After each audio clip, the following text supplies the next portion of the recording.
La Bible en un an. Lecture du 22 décembre. Apocalypse, chapitre 13. Et il se tint sur le sable de la mer. Puis je vis monter de la mer une bête qui avait 10 cornes et 7 têtes. Et sur ses cornes 10 diadèmes. Et sur ses têtes des noms de blasphème. La bête que je vis était semblable à un léopard. Ses pieds étaient comme ceux d'un ours, et sa gueule comme une gueule de lion. Le dragon lui donna sa puissance, et son trône, et une grande autorité. Et je vis l'une de ses têtes comme blessée à mort. Mais sa blessure mortelle fut guérie, et toute la terre était dans l'admiration derrière la bête. Et ils adorèrent le dragon, parce qu'il avait donné l'autorité à la bête. Ils adorèrent la bête en disant « Qui est semblable à la bête ? Et qui peut combattre contre elle ?» Et il lui fut donné une bouche qui proférait des paroles arrogantes et des blasphèmes. Et il lui fut donné le pouvoir d'agir pendant 42 mois. Et elle ouvrit sa bouche pour proférer des blasphèmes contre Dieu, pour blasphémer son nom et son tabernacle, et ceux qui habitent dans le ciel. Et il lui fut donné de faire la guerre aux saints et de les vaincre. Et il lui fut donné autorité sur toute tribu, tout peuple, toute langue et toute nation. Et tous les habitants de la terre l'adoreront, ceux dont le nom n'a pas été écrit dès la fondation du monde dans le livre de vie de l'agneau qui a été immolé. Si quelqu'un a des oreilles, qu'il entende.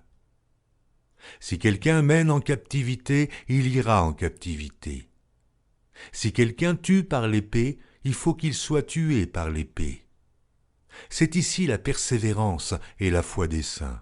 Puis je vis monter de la terre une autre bête, qui avait 2 cornes, semblables à celles d'un agneau, et qui parlait comme un dragon. Elle exerçait toute l'autorité de la première bête en sa présence.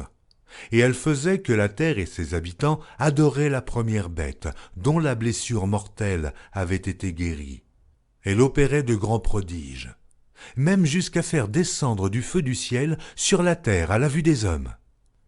Et elle séduisait les habitants de la terre, par les prodiges qui lui avaient été donnés d'opérer en présence de la bête, disant aux habitants de la terre de faire une image à la bête, qui avait la blessure de l'épée et qui vivait.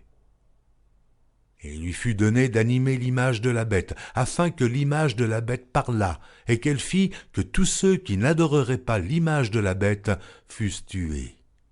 Et elle fit que tous, petits et grands, riches et pauvres, libres et esclaves, reçussent une marque sur leur main droite ou sur leur front, et que personne ne put acheter ni vendre, sans avoir la marque, le nom de la bête ou le nombre de son nom. C'est ici la sagesse. Que celui qui a de l'intelligence calcule le nombre de la bête, car c'est un nombre d'hommes, et son nombre est 666. Zacharie, chapitre 2. Je levai les yeux et je regardai, et voici, il y avait un homme tenant dans la main un cordeau pour mesurer. Je dis, « Où vas-tu » Et il me dit, « Je vais mesurer Jérusalem, pour voir de quelle largeur et de quelle longueur elle doit être. » Et voici, l'ange qui parlait avec moi s'avança, et un autre ange vint à sa rencontre. Il lui dit, « Cours, parle à ce jeune homme, et dis, Jérusalem sera une ville ouverte, à cause de la multitude d'hommes et de bêtes qui seront au milieu d'elle. Je serai pour elle, dit l'Éternel, une muraille de feu tout autour, et je serai sa gloire au milieu d'elle. Fuyez, fuyez du pays du septentrion, dit l'Éternel, car je vous ai dispersés aux 4 vents des cieux, dit l'Éternel. Sauve-toi, Sion, toi qui habites chez la fille de Babylone. Car ainsi parle l'Éternel des armées, après cela viendra la gloire. Il m'a envoyé vers les nations qui vous ont dépouillés, car celui qui vous touche la prunelle de son œil. Voici, je lève ma main contre elles, et elles seront la proie de ceux qui leur étaient asservis. Et vous saurez que l'Éternel des armées m'a envoyé. Pousse des cris d'allégresse et réjouis-toi, fille de Sion, car voici, je viens, et j'habiterai au milieu de toi. dit l'Éternel. Beaucoup de nations s'attacheront à l'Éternel en ce jour-là, et deviendront mon peuple. J'habiterai au milieu de toi, et tu sauras que l'Éternel des armées m'a envoyé vers toi. L'Éternel possédera Juda comme sa part dans la terre sainte, et il choisira encore Jérusalem. Que toute chair fasse silence devant l'Éternel, car il s'est réveillé de sa demeure sainte. Zacharie, chapitre 3.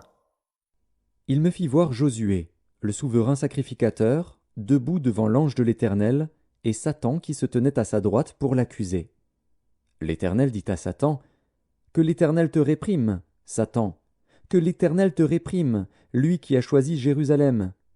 N'est-ce pas là un tison arraché du feu ?» Or Josué était couvert de vêtements sales, et il se tenait debout devant l'ange. L'ange, prenant la parole, dit à ceux qui étaient devant lui, « Ôtez-lui les vêtements sales. » Puis il dit à Josué, « Vois, je t'enlève ton iniquité, et je te revêts d'habits de fête. » Je dis, « Qu'on mette sur sa tête un turban pur. » Et ils mirent un turban pur sur sa tête, et ils lui mirent des vêtements. L'ange de l'Éternel était là. L'ange de l'Éternel fit à Josué cette déclaration.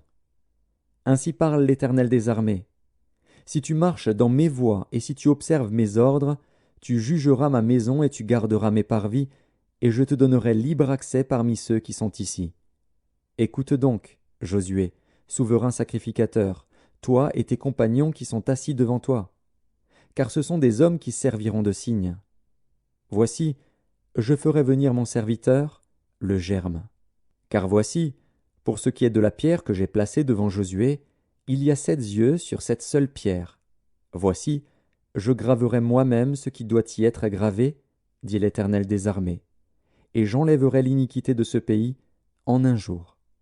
En ce jour-là, dit l'Éternel des armées, vous vous inviterez les uns les autres sous la vigne et sous le figuier.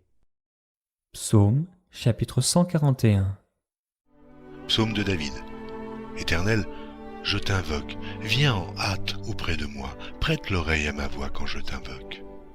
Que ma prière soit devant ta face comme l'encens et l'élévation de mes mains comme l'offrande du soir.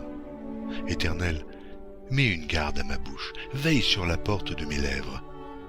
N'entraîne pas mon cœur à des choses mauvaises, à des actions coupables avec les hommes qui font le mal, et que je ne prenne aucune part à leur festin. Que le juste me frappe, c'est une faveur. Qu'il me châtie, c'est de l'huile sur ma tête. Ma tête ne se détournera pas, mais de nouveau ma prière s'élèvera contre leur méchanceté. Que leurs juges soient précipités le long des rochers, et l'on écoutera mes paroles, car elles sont agréables. Comme quand on laboure et qu'on fend la terre, ainsi nos os sont dispersés à l'entrée du séjour des morts. C'est vers toi, Éternel, Seigneur, que se tournent mes yeux. C'est auprès de toi que je cherche un refuge. N'abandonne pas mon âme. Garantis-moi du piège qu'ils me tendent et des embûches de ceux qui font le mal. Que les méchants tombent dans leurs filets et que j'échappe en même temps.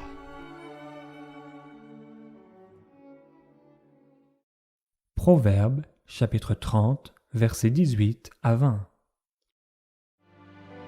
Il y a 3 choses qui sont au-dessus de ma portée, même 4, que je ne puis comprendre. La trace de l'aigle dans les cieux, la trace du serpent sur le rocher, la trace du navire au milieu de la mer, et la trace de l'homme chez la jeune femme. Telle est la voix de la femme adultère. Elle mange, elle s'essuie la bouche, puis elle dit « Je n'ai point fait de mal ».